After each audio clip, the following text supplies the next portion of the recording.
O Hernan Crespo, de quem o Vitor Birner gosta muito, Excelente trabalho. Fechou o Campeonato Brasileiro dizendo que precisava de contratações com vigor, com saúde. Reforço, necessita A de gente reforço. imaginou o quê? Jogadores mais jovens. Mas, na verdade, jogador jovem custa dinheiro. E dinheiro o São Paulo não tem.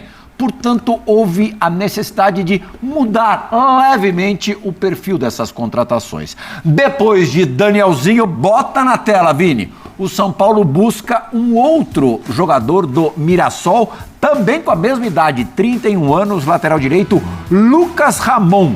Jogou em poucos times, viu, Zé? Se for falar todos os times que ele jogou, acabou o programa.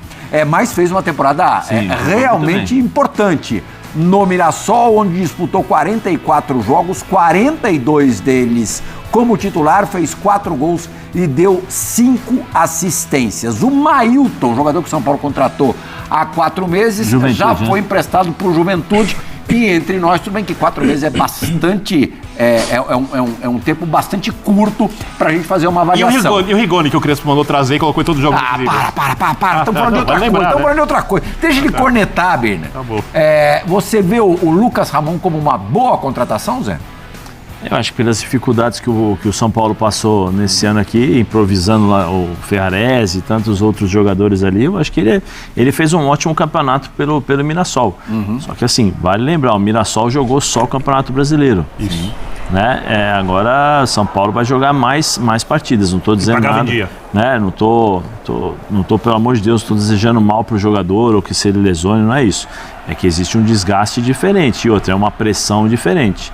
Talvez o Lucas Ramon possa conversar ali com o King Naldo, né, para saber como é que é, provavelmente vai colher informações, mas assim, é bom jogador no Mirassol.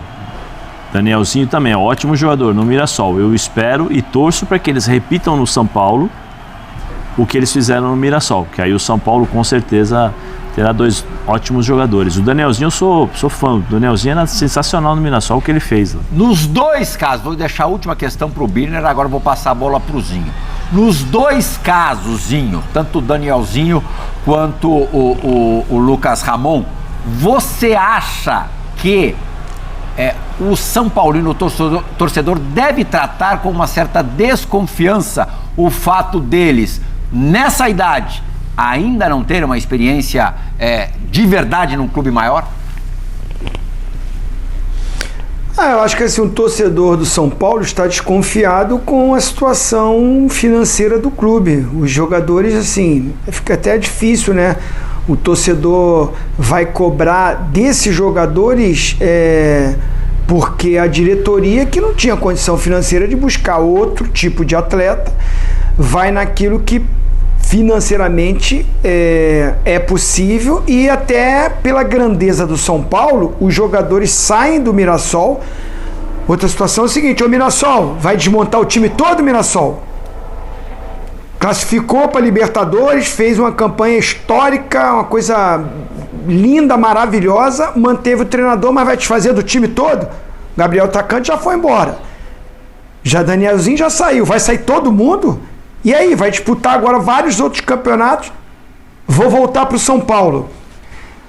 Cara, o torcedor tem que apoiar esses atletas. Não é desconfiar, é porque é o que o São Paulo tem condições de trazer, e o mais importante é recuperar aqueles que não puderam jogar a temporada toda. Volto a dizer, se recuperar alguns jogadores que não jogaram a temporada toda, o São Paulo pode montar ainda um bom time. O Caleri vai voltar? O Lucas vai voltar legal? Já estou falando de 2 jogadores que fazem diferença no futebol brasileiro ainda, se estiverem bem. Então acho que o São Paulo pode ainda montar um time. Agora, o elenco já fica mais complicado. Vitor Ernesto Birner.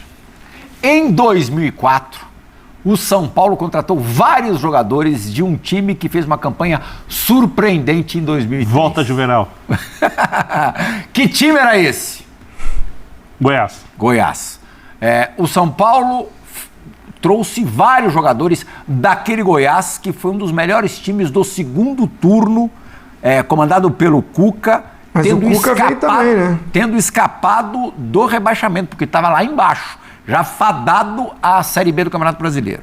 contratou vários jogadores e fez a base que, em 2005, ganhou o quê, Vitor Birner? Ganhou o Campeonato do Mundo e o Tricampeonato da Libertadores. Como é a nossa última participação em 2005, meu copo está vazio, não dá nem para ver meio cheio, porque está praticamente vazio. Tem mais água do que no São Paulo. É possível vislumbrar um regresso ao passado e ver um futuro um pouquinho mais promissor? Um regresso ao que aconteceu em 2005? Só se você estiver completamente louco. Completamente maluco. Até porque São Paulo tinha Marcelo Portugal Gouveia, tinha Juvenal Juvencio, tinha outros dirigentes. São Paulo era o clube... Esquece a cartolada, Birner. Não, mas a questão do São Paulo é essa. O campo é só reflexo. Você sabe disso muito bem. O São Paulo tem sérios problemas de gestão, que agora devem ultrapassar, inclusive, os muros do Morumbi, né? E não dá para imaginar que trazendo jogadores... Hoje em dia nem dá para trazer, porque naquela época o Juvenal observou... Jogador em final de contrato. E aí ninguém conhecia a Lei Pelé, o Juvenal entendeu isso antes dos outros e montou o time sem dinheiro. O também estava duro naquela época, né? Porque tinha gastado bastante dinheiro antes para montar o time com o leco de diretor de futebol do Marcelo Portugal Montou Gouveia. Aquele time com o dinheiro da venda do Kleber, atacante, Kleber Gladiador, para a Rússia. Então, hoje o futebol é muito mais profissional. Como diz o Pascoal, o Gil chamou a atenção, você quer qualidade? Hoje em dia você precisa gastar. O São Paulo não tem dinheiro e é óbvio que o nível de contratações que o São Paulo vai fazer tem muito mais a ver com o que o clube é. Hoje a gente falou... O negócio é segurar o Marcos Antônio. A gente falou de São Paulo. Informação do André Hernan, com uma fonte tricolor. Não vão conseguir tirar daqui. Vamos ver, vamos aguardar os próximos acontecimentos. E o tricolor mostrou interesse na contratação do volante Alan, do próprio Flamengo. O atleta de 28 anos teve...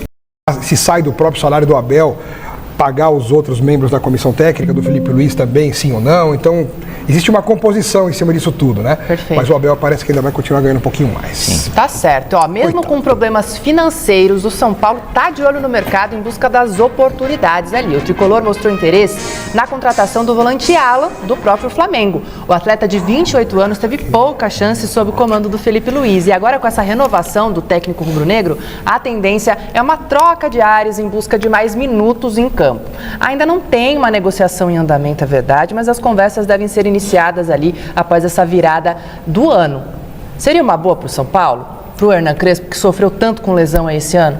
Tem que ver qual o Alan que chega pro São Paulo, né? Se for aquele que jogou lá no Atlético Mineiro, que começou muito bem, é uma excelente contratação. No Flamengo ele não vinha atuou só 33 vezes. Acho que o último jogo dele foi setembro, se eu não me engano. Faz muito tempo, então assim, é que o São Paulo está naquela situação que, precisa fazer alguma coisa. Como eu disse aqui na enquete, eu acho que o São Paulo é o time que mais tem que contratar pro ano que vem. Precisa reforçar esse elenco do técnico Hernan Crespo. Então o Alan, querendo ou não, é um bom nome que vem no mínimo para compor esse elenco, mas é um nome que chega para compor, mas que tem potencial para se tornar titular muito rapidamente pelo potencial que ele já apresentou. Um pouquinho no Flamengo, mas principalmente no Atlético Mineiro, Alex. Eu entendo que ele chega para brigar muito bem aí. Também acho que o São Paulo, que não tem possibilidade de fazer grandes negociações, tem que aproveitar essas situações assim, né? Pontualmente ir ao mercado, perceber quem está com o contrato acabando, para não gastar dinheiro na hora de contratar, jogadores que talvez você tenha que pagar só os salários, né? E essa é a missão de quem está por trás da diretoria de futebol do clube, para poder fortalecer o elenco para o ano que vem. Eu acho que se o São Paulo começar 2026 e não continuar tendo uma hospedagem gigantesca no departamento médico, já é uma grande vantagem, é um grande reforço. Não é? Já é, pois é, gente. Vamos, a gente ainda falando aqui de mercado do São Paulo, para vocês, quais os setores que o São Paulo deveria contratar? Olha, você, Zé, que laterais, zaga, meio campo e ataque, acho que já são suficientes para... E o goleiro está chegando mas tá só para reserva. Não, o goleiro São Paulo está bem servido, acho que tem ali na lateral direita, dá uma olhadinha, na lateral esquerda você tem o Enzo ali, um jogador que veio fazendo um bom papel em 2025, é um cara que pode ajudar. A zaga acho que tem bons nomes também. Acho que do meio para frente tem que dar uma olhada. Do meio para frente as opções não são tantas. Você tem um Lucas que passou boa parte da temporada no departamento médico, um cara que é grande, um cara que tem história no clube, o Oscar com toda a condição dele que ele teve agora saindo do futebol. E ele, hein? Tem tudo para sair do futebol. Não deve voltar mais. O Caleri estava machucado, vai voltar, claro, em 2026, mas assim, é um cara que machucou o André Silva também. Acho que tem que dar uma olhada do meio para frente, o São Paulo precisa se fortalecer. Volante, acho que também pode dar uma olhadinha. Pode dar uma olhada ali, porque são poucas as peças. Tá certo. Pro São Paulo, para a realidade do São Paulo, positivo. Meu único medo é exatamente isso que você falou, os moldes do contrato dele. Acho que ele pode ser positivo, acho que ele pode ser importante sim, sendo um cara de rodagem de elenco, de montagem de elenco, mas tem que entender como seriam esses moldes do contrato. Vai ser um cara que o São Paulo vai pagar o salário por completo? Não deve receber pouco no Flamengo. São Paulo vai pagar meio a meio? Acho que isso pode ser positivo sim, Gabi. E assim, vale lembrar que ele, antes de ir pro Flu, né, assim, lá atrás, quando ele ainda era do Liverpool, ele já foi especulado no São Paulo, ele escolheu o Fluminense também, e aí tem o histórico de lesões, né, até usando aqui o nosso querido Transfer Market, ele teve uma lesão na coxa, que tirou ele por 18 dias, que é até um prazo pequeno, né, porque no São Paulo, lesão na coxa tira o cara de 1 ano, né, aí teve mais uma lesão na coxa ali, dias depois, né, meses depois, 1 ano depois, melhor dizendo, né? Achei que era em 24. Então, esse ano ele teve mais uma lesão na coxa, ficou fora 17 dias.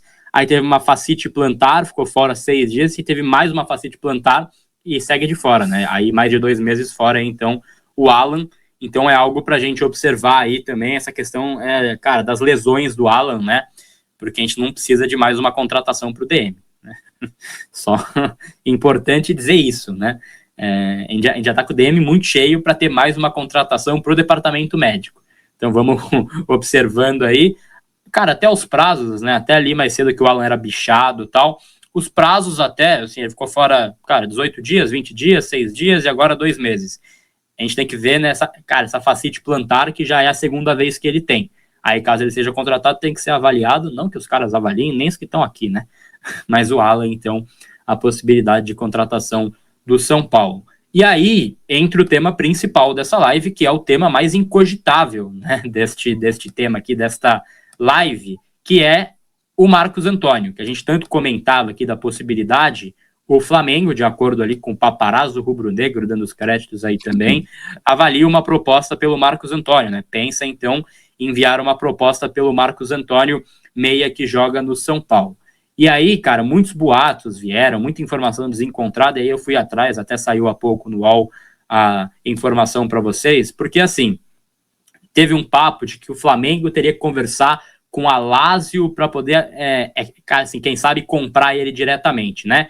E aí até conversei com muitas pessoas envolvidas, e o São Paulo, ele sente que ele está protegido juridicamente com a situação da Lazio, por quê? Ele está por empréstimo, então hoje o atual contrato dele é por empréstimo até julho de 26, né? Então até o meio do próximo ano ele está por empréstimo, ele assinou esse contrato em junho desse ano, inclusive. Mas esse empréstimo, ele tem uma meta muito simples, né? Acho que são 6, 7 jogos, menos de 10 jogos certamente aí, que ele teria que cumprir para que ele fosse comprado pelo São Paulo. Ou seja, ele já bateu essa meta, ele já cumpriu essa meta, então ele já é considerado internamente como jogador do São Paulo em definitivo.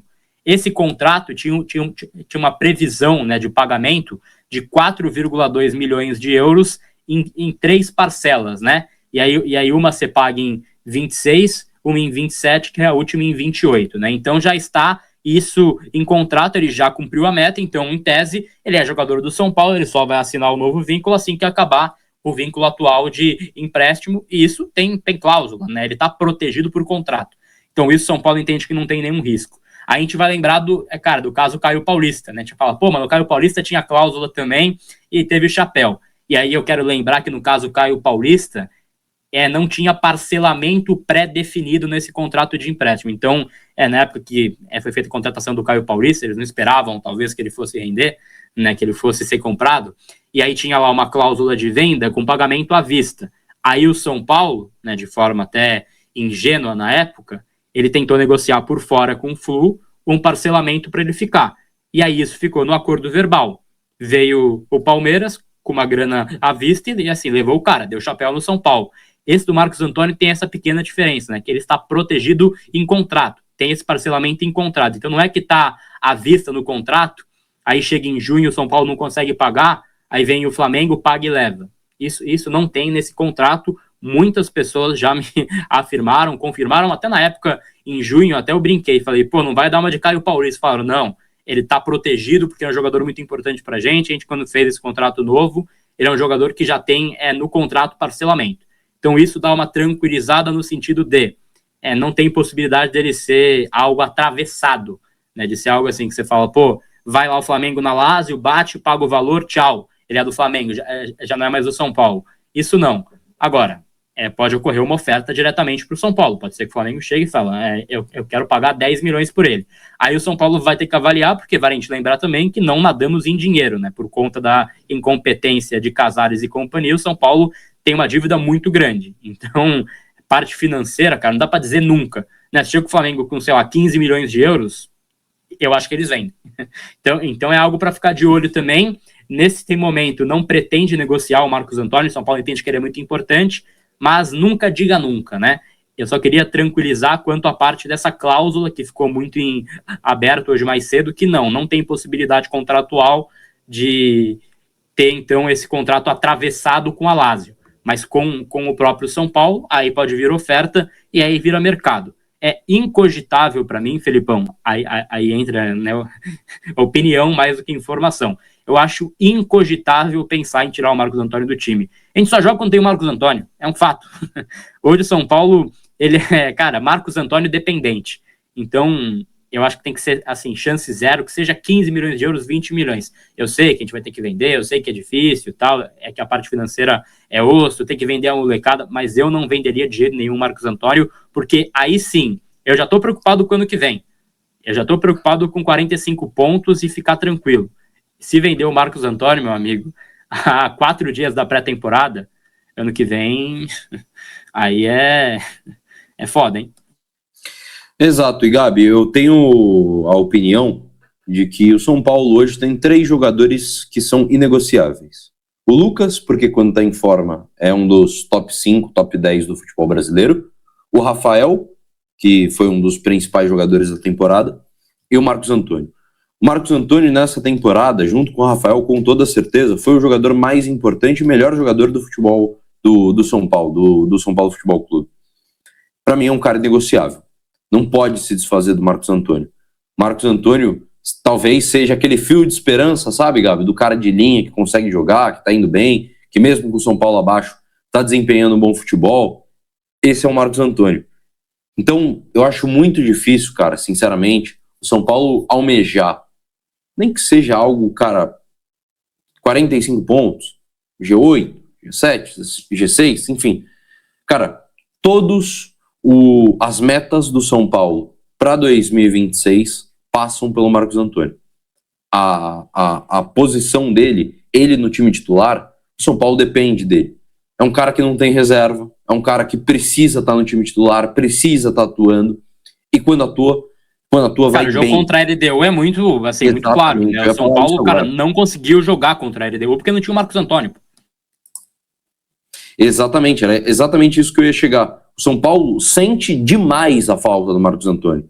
Sente como sentiu no jogo contra a LDU. E tem uma diferença técnica muito grande quando tem o Marcos Antônio e não tem. Eu acho que é importante, Gabi, a gente pontuar. O Marcos Antônio jogando nesse São Paulo, que é um São Paulo extremamente bagunçado, um São Paulo extremamente afundado em dívidas, extremamente complicado administrativamente falando, e dentro de campo também teve dificuldades nesse ano. O Marcos Antônio chegou na pré-lista do Carlo Ancelotti. Não é qualquer cara.